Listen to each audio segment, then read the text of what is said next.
Is the act of selling essentially pushing people to do something that they don't want to do?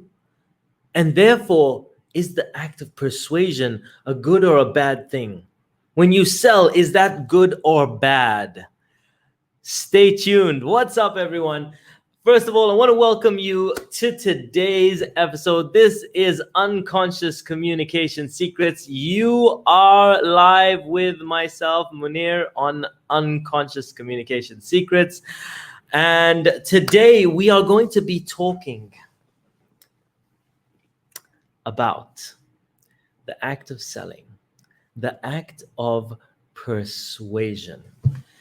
Because let's be honest, so many people have a lot of misconceptions about the act of selling. Now, is selling good or bad? And we're going to be talking about it today, and essentially how you should be thinking of the whole process, right? But let's start off with a bit of an analogy, right?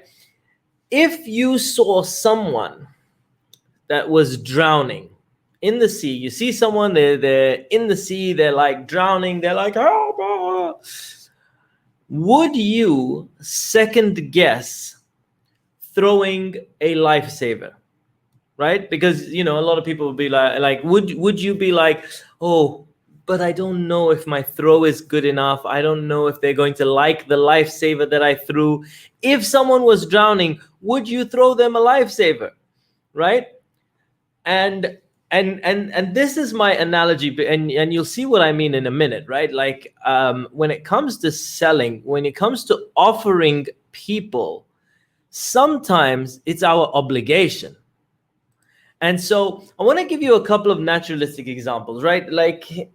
Because in life, you'll come across this multiple times, and where you have to persuade. And sometimes the people that you are persuading are a bit resistant. So, for example, giving sometimes when children are hungry and you have food and you know that they're going to like it, but they've never tried it before and they resist, right? You know that they're going to like it, you know that they're hungry, you know that this is something that they want, and yet they are a little hesitant. In those points of time, you have to persuade, you have to sell, right? Sometimes when a person wants to quit smoking, but they're just not sure of the service that you have, like the service that I have. For example, I help people quit smoking, right? And if someone wants to quit smoking, they're just unsure. It's my job to persuade them. It is my job to sell to them, because they kind of need what I have. They want what I have. They just have questions. It's natural. If someone wants to lose weight and you're a fitness coach, right? It is your job to offer that person. And I'm coming from a place where I've had my doubts. Like a lot of us, especially if you've got your own business, your own service, you have something, and you are afraid of selling, it is a natural fear, because one of the most common the two common human fears that we all have, one, we won't be loved, and two is, am I good enough, right? And when we all think that about our own products, that's when we get hesitant to sell, to offer our products. And if you thought that, oh man, I'm the only one that thought, am I good enough? Everybody to a certain degree always has thought that. That's why sometimes it's very easy for us to sell other people's products, but or promote other people's products. But when it comes to our own, sometimes we hesitate. So why is this important? Because sometimes people are worse off without you. If you don't make an effort to offer people things, to help people, to suggest, hey guys, I'm going to help you out. If you don't make an offer, sometimes people will be worse off. Now, isn't it better? Aren't you the kind of person that wants to help people?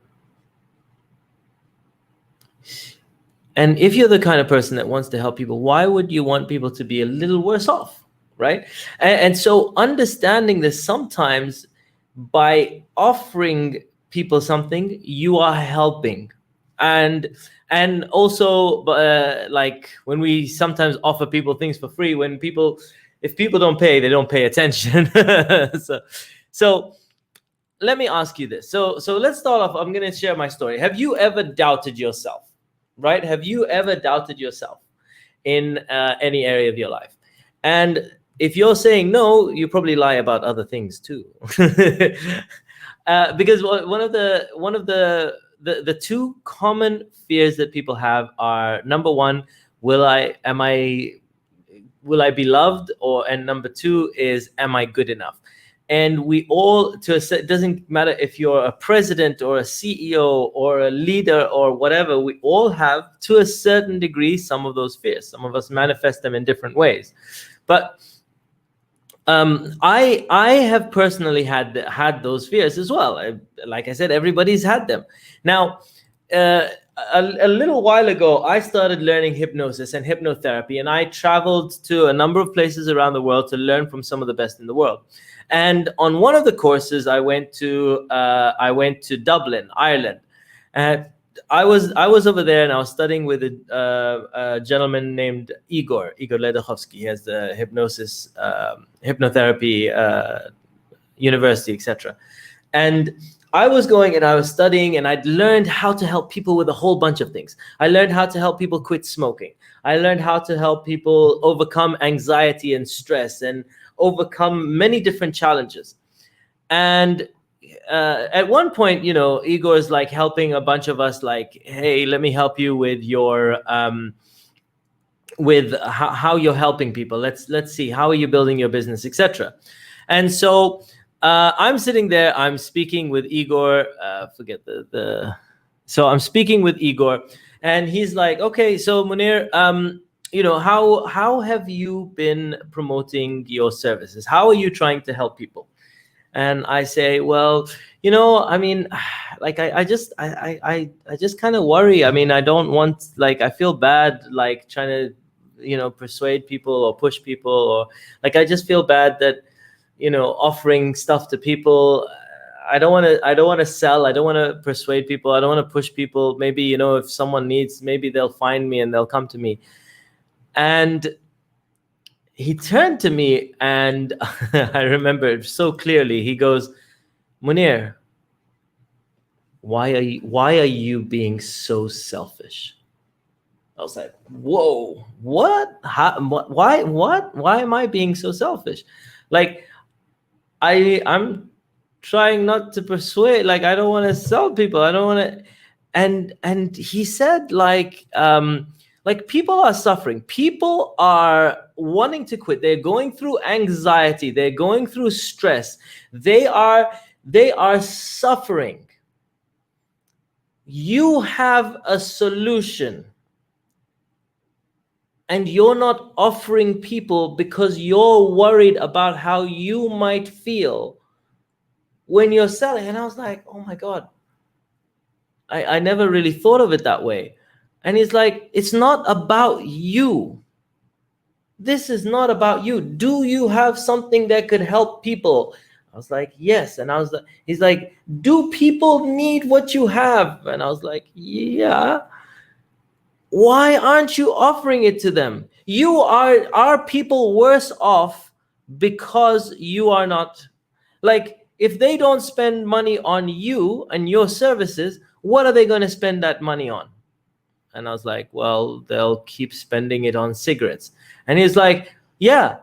And maybe five years down the line, they might quit. But guess what? They're going to pay way more if you don't offer your services. I was like, oh man. And I was like, I never really thought of that. And then he said to me this, because I was like, but I don't want to feel like I'm pushing someone or anything like that. And he said this.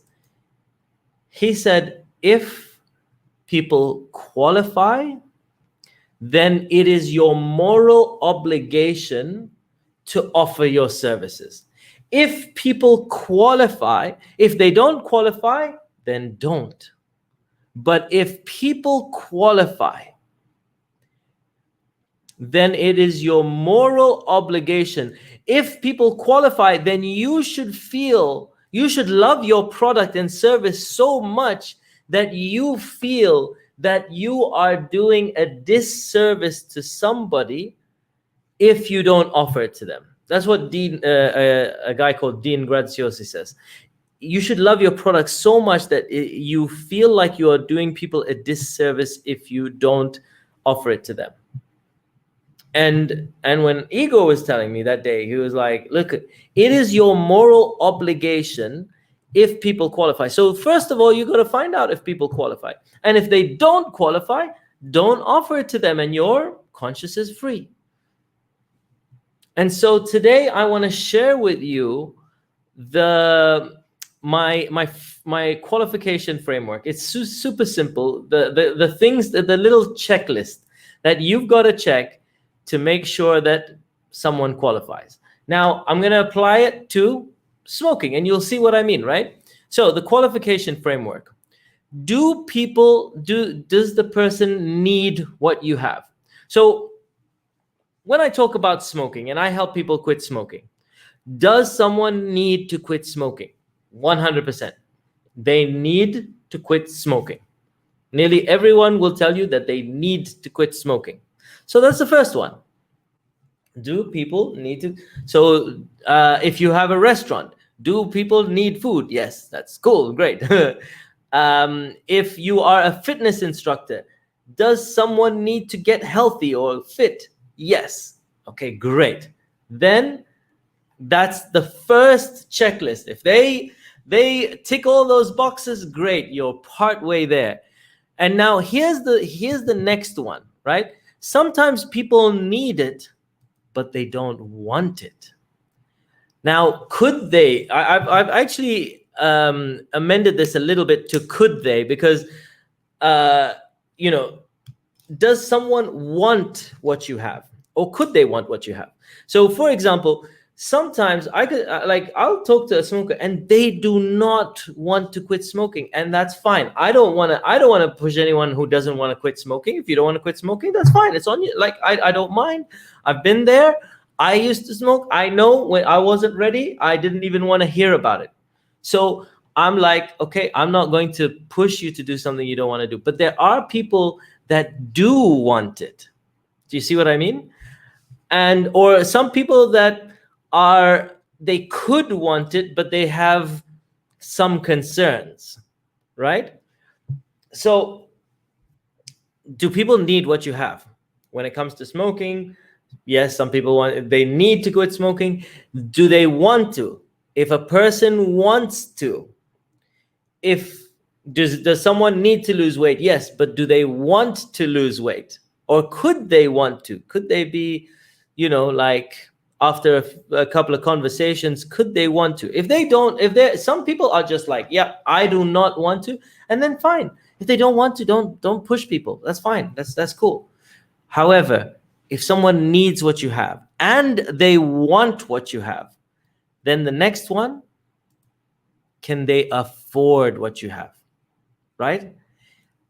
If they need what you have, if they want what you have, if they can afford what you have, and if they're the decision maker, right, then it is your moral obligation to offer it to the person. It is your moral obligation.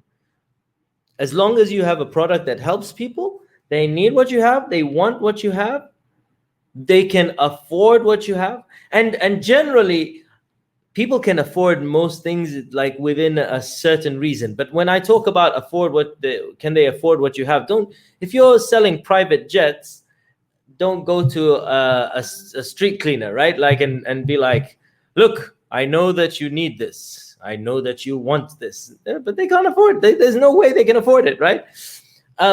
If you have something that satisfies a business, right?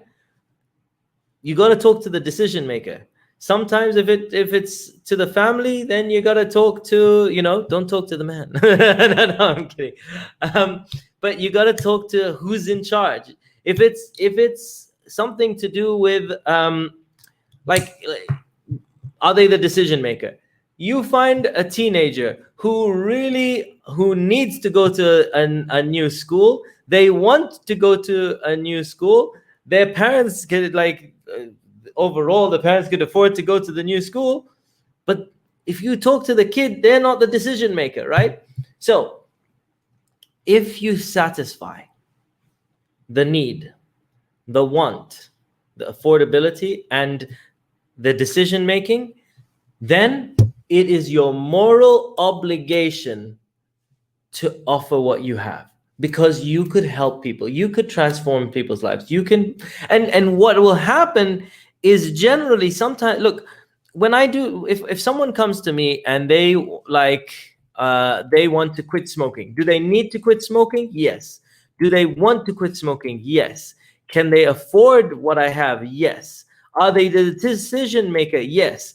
But does that mean that when I say, hey, I have a smoking program, do it, are they going to just say yes? No.